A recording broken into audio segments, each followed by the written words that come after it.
കൊറിന്ത്യർക്ക് എഴുതിയ 2-ാം ലേഖനം 4-ാം അധ്യായം. മൺപാത്രത്തിലെ നിധി.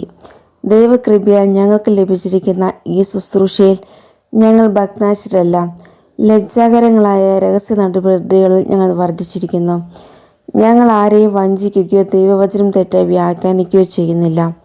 പ്രത്യുത സത്യം വെളിവായി പ്രഖ്യാപിച്ചുകൊണ്ട് ഓരോരുത്തരുടെയും മനസ്സാക്ഷിക്ക് ഞങ്ങൾ ദൈവസമക്ഷം സമർപ്പിക്കുന്നു.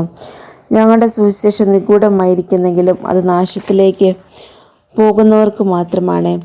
ഈ ലോകത്തിന് ദേവൻ അവിശ്വാസികളായ അവരുടെ മനസ്സിനെ അന്ധമാക്കിയിരിക്കുന്നു. തന്നിമിത്തം ദൈവത്തിൻ്റെ പ്രതിരൂപമായ ക്രിസ്തുവിൻ്റെ മഹത്വമേറിയ സുവിശേഷത്തിൻ്റെ പ്രകാശം അവർക്ക് ദൃശ്യമല്ല. ഞങ്ങൾ ഉദ്ഘോഷിക്കുന്നത് ഞങ്ങളെക്കുറിച്ചല്ല, പ്രത്യുത യേശു ക്രിസ്തുവിനെ കർത്താവായും യേശുവിനു വേണ്ടി ഞങ്ങളെ നിങ്ങളുടെ ദാസന്മാരായുമാണ്. അന്ധകാരത്തു നിന്ന് പ്രകാശം ഉദിക്കട്ടെ എന്ന് അരുളിച്ച ദൈവം തന്നെയാണ് ക്രിസ്തുവിൻ്റെ മുഖത്ത് വെളിവാക്കപ്പെട്ട ദൈവ തേജസ്സിനെ പറ്റിയുള്ള അറിവിൻ്റെ പ്രകാശം ഞങ്ങൾക്ക് തരേണ്ടതിന് ഞങ്ങളുടെ ഹൃദയങ്ങളെ പ്രകാശിപ്പിച്ചിരിക്കുന്നത്.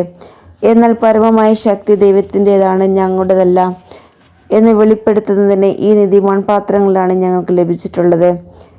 ഞങ്ങൾ എല്ലാ വിധത്തിലും ഞെരുക്കപ്പെടുന്നു, എങ്കിലും തകർക്കപ്പെടുന്നില്ല. വിഷമിപ്പിക്കപ്പെടുന്നു, എന്നാലും ഭഗ്നാശരാകുന്നില്ല. പീഡിപ്പിക്കപ്പെടുന്നു, എങ്കിലും പരിത്യക്തരാകുന്നില്ല. അടിച്ചു വീഴ്ത്തപ്പെടുന്നു, എങ്കിലും നശിപ്പിക്കപ്പെടുന്നില്ല.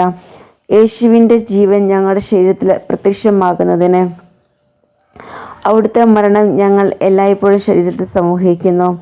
ഞങ്ങളുടെ മർത്യശരീരത്തിൽ യേശുവിൻ്റെ ജീവൻ പ്രത്യക്ഷമാകേണ്ടതിന് ഞങ്ങൾ ജീവിച്ചിരിക്കുമ്പോൾ യേശുവിനെ പ്രതിസദാ മരണത്തിന് ഏൽപ്പിക്കപ്പെടുന്നു.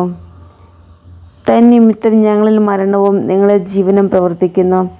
ഞാൻ വിശ്വസിച്ചു, അതിനാൽ ഞാൻ സംസാരിച്ചു എന്ന് എഴുതിയവൻ്റെ വിശ്വാസ ചൈതന്യം തന്നെ ഞങ്ങൾക്കുള്ളതുകൊണ്ട് ഞങ്ങളും വിശ്വസിക്കുകയും സംസാരിക്കുകയും ചെയ്യുന്നു. കർത്താവായ യേശുവിനെ ഉയർപ്പിച്ചവൻ യേശുവിനോട് കൂടെ ഞങ്ങളെയും ഉയർപ്പിക്കുമെന്നും നിങ്ങളോടൊപ്പം അവിടുത്തെ സന്നിധിയിൽ കൊണ്ടുവരാമെന്നും ഞങ്ങൾ അറിയുന്നു.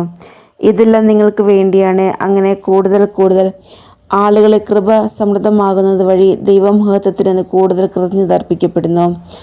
അനശ്വരതയുള്ള പ്രത്യാശ. ഞങ്ങൾ ഭക്തരാക്ഷരാകുന്നില്ല. ഞങ്ങളിൽ ബാഹ്യ മനുഷ്യൻ ക്ഷയിച്ചു കൊണ്ടിരിക്കുകയാണെങ്കിലും ആന്തരിക മനുഷ്യൻ അനുദിനം നവീകരിക്കപ്പെടുന്നു. ഞങ്ങളുടെ ക്ലേശങ്ങൾ നിസ്സാരവും ക്ഷണികവുമാണ്. അവയുടെ ഫലമോ അനുപമമായ മഹത്വവും. ദൃശ്യമായവയല്ല, അദൃശ്യമായവയാണ് ഞങ്ങളുടെ ലക്ഷ്യം. ദൃശ്യങ്ങൾ നശ്വരങ്ങളാണ്, അദൃശ്യങ്ങൾ അനശ്വരങ്ങളും.